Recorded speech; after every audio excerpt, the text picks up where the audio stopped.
On my 70th birthday, the doorbell rang, and there he was, Marcus, my estranged son, standing on my porch with a strained smile I hadn't seen in years. In his hands, he held an elegantly wrapped box. When I opened it, inside lay a rare collector's bottle of Scotch, polished and pristine, the kind you'd almost be afraid to open. Marcus knew I had given up drinking because of my fragile heart, but I tried to turn the uneasy gesture into something meaningful. I passed the bottle to Richard Hale, Marcus's future father-in-law, hoping it might mend old ties. To me, it was just a gift, a symbol of goodwill. But that night, as Richard collapsed, gasping for breath, I realized with horror that the gift was poisoned. And in that moment, the truth struck me. Marcus hadn't meant to harm Richard at all. The bottle was meant for me. And that was only the beginning. Before we begin, make sure to subscribe to this channel as we share fresh stories daily. Also, let us know where you're watching from in the comments. Enjoy the story. I never liked birthdays. The older I got, the more they reminded me of all that had been lost, friends who had passed, family ties that had unraveled, dreams that had quietly dissolved into memory. On my 70th birthday, I sat in my dimly lit living room in Denver, listening to the silence press against the walls. No laughter, no clinking glasses, just the tick of the old clock on the mantel. It was meant to be just another evening, one I had resigned myself to spending alone. Then the doorbell rang. For a moment, I thought I had imagined it. Visitors were rare these days. My heart kicked harder as I shuffled toward the door. When I pulled it open, there he stood, Marcus, my son, the boy I once carried on my shoulders, now a man with sharp edges I barely recognized. We had not spoken in years. Too much bitterness, too many words left unsaid. His smile was stiff, more of a mask than a gesture of warmth. In his hands, an elegantly wrapped box glimmered under the porch light. "Happy birthday, Dad," he said, his voice too measured, as though rehearsed. I hesitated, unsure whether to let him in or close the door on the ghost of a relationship long buried. But I stepped aside, and he walked in, setting the package on my worn coffee table. With a faint nod, I tore away the wrapping, and there it was, a rare, collector's bottle of Scotch, the kind that whispered of wealth and status. My breath caught. He remembered. Once upon a time, I had loved Scotch. I used to collect bottles, display them proudly, savor them slowly after long days at work. But those days were gone. My heart had grown too fragile, and the doctors had warned me that another glass might push it past its limits. I ran my hand over the glass bottle, admiring its craftsmanship. It was beautiful, thoughtful even, or so it seemed. "You didn't have to," I muttered, the words feeling heavy, awkward, like a stone in my throat. Marcus only shrugged, his eyes darting around the room but never settling on me. The silence between us was deafening. Years of unspoken anger hung in the air. I wanted to ask him why he had come. Why now? Why today? But I bit my tongue. The gift sat there, gleaming under the dim light. I should have felt gratitude, perhaps even the first flicker of reconciliation. But instead, unease settled deep in my chest. It wasn't just the Scotch or the years of distance. It was the look in Marcus's eyes. A look I couldn't place. A look that felt less like love and more like calculation. Still, I said nothing. I only stared at the bottle, unaware that this single gift would change everything. After Marcus left that night, the silence in my home grew heavier than ever. The bottle of Scotch sat on my table, glowing faintly under the lamp, almost mocking me. I hadn't tasted a drop in years, and I knew I never would again. Yet something about it gnawed at me. It was too fine a gift to simply let gather dust, too heavy a reminder of a fractured bond one wasn't sure could ever be mended. That's when Richard Hale came to mind. Richard, my son's soon-to-be father-in-law. I hadn't spoken to him in decades, not since our paths diverged, not since misunderstandings and life's bitter turns had driven a wedge between us. But perhaps, I thought, the bottle could serve a purpose greater than just sitting unopened. Perhaps it could mend something, however small. So I picked up the phone. My hand trembled as I dialed his number, unsure if he would even answer. To my surprise, he did. His voice carried the same deep timbre I remembered, though older, roughened by years. We exchanged a few hesitant words, and I invited him over. When Richard arrived later that evening, his eyes lit up at the sight of me. There was a moment of awkwardness, the kind that only decades of silence can create, but it soon gave way to something warmer. I presented the bottle with a smile I hadn't worn in a long time. "I thought you'd appreciate this more than I could," I said. He studied the label, and his eyes widened. "This is rare, Harold." "You sure?" "Positive. Consider it a gesture, maybe a fresh start." For the first time in years, we sat together, not as strangers carrying old grudges, but as two men rediscovering common ground. He poured the scotch into glasses, the amber liquid catching the light. The first sip filled the room with laughter, memories, and stories from days long past. It felt good, better than I expected, to laugh again, to feel the years peel away if only for a moment. But then it happened. Richard's laughter broke into a cough. His hand clutched at his chest, his face suddenly drained of color. At first, I thought it was just the strength of the drink, but then his glass slipped from his hand, shattering against the floor. He gasped for breath, his body trembling. "Richard!" I shouted, leaping to my feet, panic flooding my veins. The warmth of the evening shattered in an instant, replaced by chaos. My hands fumbled with the phone as I called for help, my voice trembling as I gave the address. In minutes that felt like hours, paramedics burst into the room, lifting Richard onto a stretcher. I stood frozen, heart pounding, watching as they carried him out. The laughter that had filled the air only moments ago was gone, replaced by the chilling echo of fear. That night, I realized the bottle had carried more than memories. It had carried something deadly. I will never forget the smell of antiseptic that clung to the hospital air that night. It felt cold, unforgiving, as though even the walls knew the weight of what had just happened. I sat in the waiting area, my hands trembling, my mind replaying Richard's collapse over and over, the laughter cut short, the glass shattering, the desperate gasps for breath. When the doctor finally emerged, his expression told me everything before his words could. "It wasn't a heart attack," he said quietly. "The scotch he drank was poisoned." For a moment, the room tilted. I gripped the armrest of the chair, my heart hammering in my chest. Poison. The word rang in my ears, impossible yet undeniable. My breath came shallow, my thoughts scattered. Who could have done such a thing? Who would want to harm Richard? But then the whispers began, nurses speaking softly in corners, people glancing my way. I could almost hear their questions. Was it me? Was this bottle some dark trick I had played? Shame washed over me, but beneath it, a darker thought began to surface. Marcus. The name burned through my mind like fire. My son, my estranged son, who had appeared after years of silence, carrying a gift too fine, too extravagant. His smile had been forced, his words measured. Why now? Why on this birthday? And why a bottle of scotch, of all things, when he knew? He had to know. I hadn't touched a drop in years. The unease I had felt when I first opened the gift now returned tenfold, sharp and undeniable. It was never meant for Richard. No, the bottle had been meant for me. I closed my eyes, and memories came flooding back. The bitterness in Marcus's tone the last time we spoke, the resentment in his eyes when I refused to bail him out of his reckless choices, the way he looked at me that night, as though he were staring not at a father, but at an obstacle. Could my son truly be capable of this treachery? The thought pierced my heart in ways I could not explain. To raise a child, to nurture him, only to stand here years later and wonder if he had just tried to kill me. It was a weight too heavy to bear. And yet, every thread of logic pulled me back to him. The timing, the gift, the extravagance.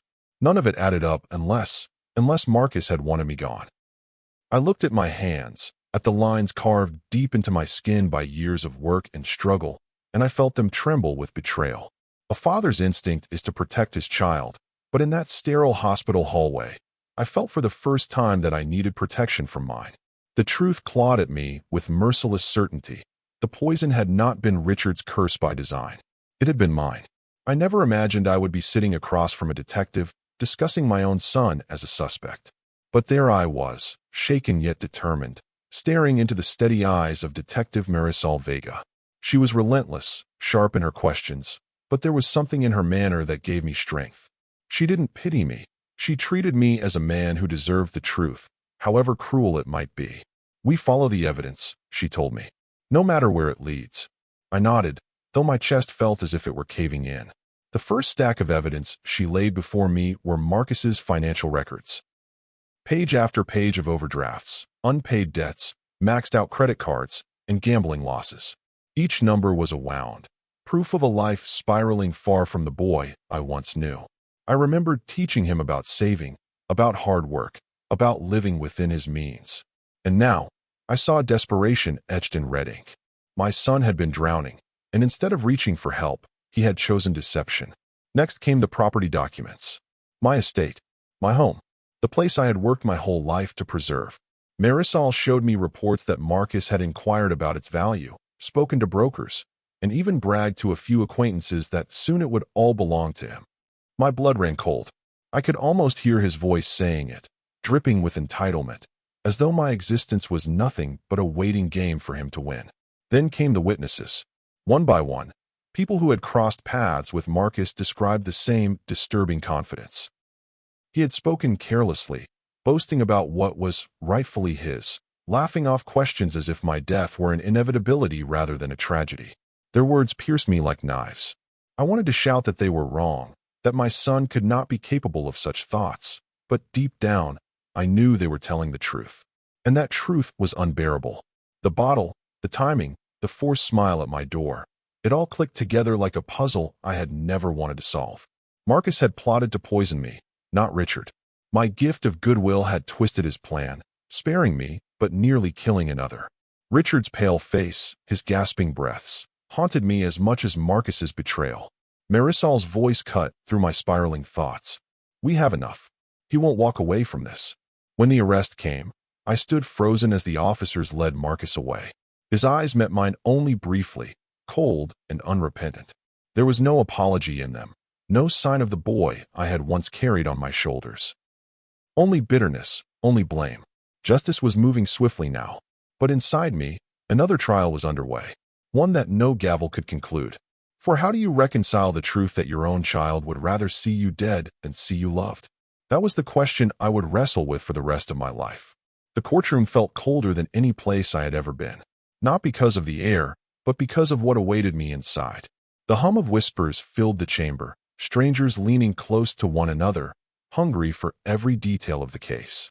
At the center of it all sat my son, Marcus, my flesh and blood. He looked older than I remembered, harder too, his jaw clenched, his eyes sharp with defiance. There was no flicker of recognition in them, no warmth, no shame, only a shield of anger he wore like armor. I was called to the stand. My body, fragile with age, felt heavy as I made the walk. Each step echoed in my mind like a drumbeat, announcing the distance that now separated me from the boy I had once cradled in my arms. I took my seat, raised my hand, and swore to tell the truth. When my voice finally broke the silence, it trembled at first. I recounted the evening of my birthday, the unexpected knock at my door, the rare bottle of Scotch handed to me as though it were an olive branch. I told them how I had not touched the drink myself, how I chose instead to gift it to Richard Hale, hoping to mend old ties. My words slowed as I relived the memory of Richard's collapse, his face drained of color, his breath shallow and fading. I described the hospital, the sterile light, the doctor's grim words that revealed the bottle had been poisoned. Each sentence I spoke felt like tearing open an old wound, but I pressed on, because this was not only about justice for Richard, it was about facing the truth of my son's betrayal. The prosecution built their case with ruthless precision. They presented the toxicology reports confirming the Scotch had been laced with poison. Financial records were laid out for the jury, a devastating map of Marcus's debts and desperation. Then came the testimonies, people Marcus had boasted to, speaking of the fortune he expected to inherit, dismissing my life as though I were already gone. As each piece of evidence was revealed, I dared to glance at Marcus.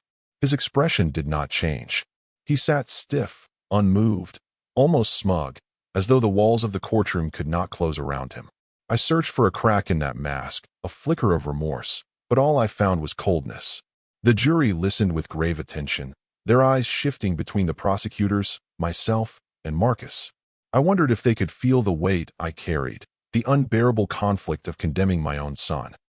Every strike of the gavel was a hammer to my heart, pushing us further apart, father and son severed not just by crime, but by choice.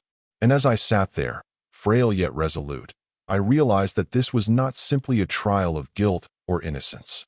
This was the burial ground of everything we had once shared. The courtroom was so quiet, I could hear my own heartbeat pounding in my chest. Every creak of a chair, every nervous cough from the gallery felt louder than thunder. All eyes shifted toward the jury box as the 12 men and women filed back in, their faces unreadable, sealed behind the heavy weight of their decision. I gripped the arm of my chair, my fingers trembling. Across the room, Marcus sat stiff and stone-faced, his knuckles white against the table. For a moment, he looked like the little boy I used to know, stubborn, unyielding, but when his eyes met mine, all I saw was rage simmering beneath the surface. The foreman stood. His voice was steady, each word cutting through the silence like a blade. Guilty of attempted murder. Gasps erupted from the gallery. A woman stifled a sob. Someone muttered under their breath. The sound seemed to blur around me as my world narrowed to one image. Marcus, my son, clenching his fists, his jaw twitching with disbelief and fury.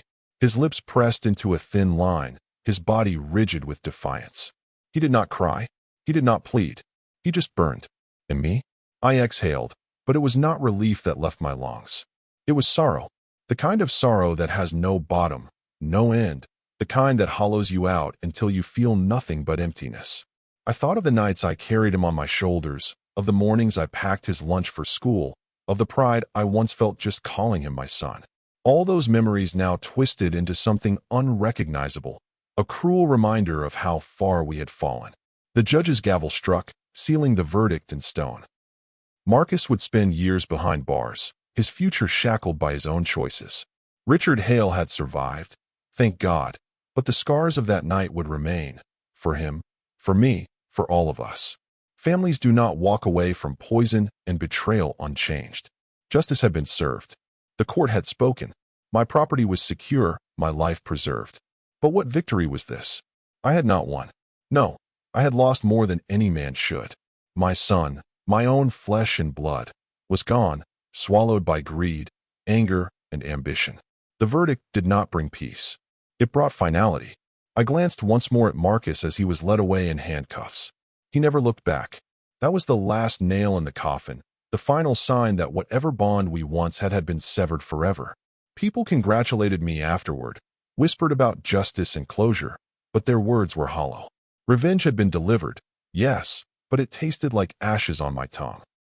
I walked out of that courtroom not as a man victorious, but as a father defeated, haunted by the simple truth that justice may protect your body, but it cannot mend your heart.